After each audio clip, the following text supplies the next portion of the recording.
When I first decided to go on a mission trip, I was extremely hesitant. First of all, I had never been on a mission trip, so I had no idea what I was expecting. And I was practically told that I had to go by Kevin and Catherine. Catherine primarily because she convinced me to go. And I had plenty of excuses why I didn't need to go. First, I had no manual labor experience.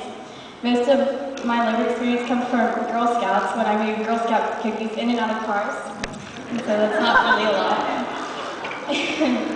And I'm really shy, and so I was worried, honestly, that what other people would think about me. I know it was a church mission trip, but I was.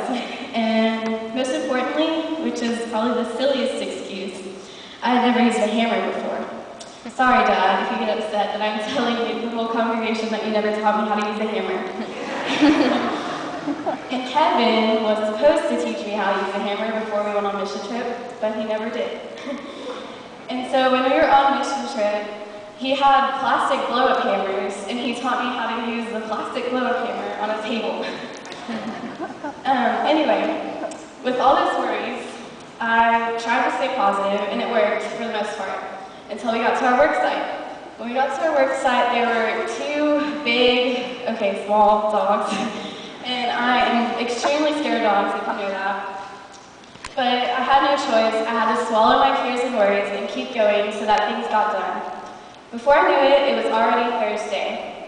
And we had painted almost the entire house.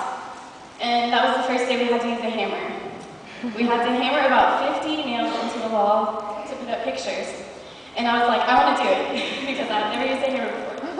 So they taught me how to use a hammer, and I nailed all those 50 nails into the wall and put up all the pictures. And I finally got to use my first hammer.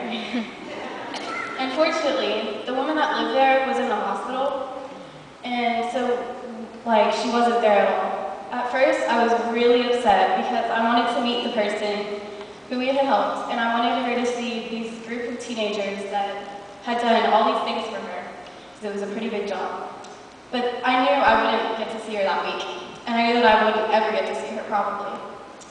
Through that, I learned that in helping her, I had such great joy, beyond anything I had ever felt.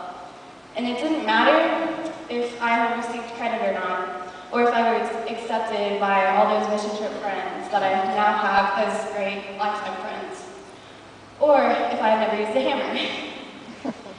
What did matter, though, was that in everything I did to God's glory. And isn't that how life should be? That whatever we do it to God's glory. And through that, we get joy beyond compare. And that's what I felt on the mission trip. Thank you.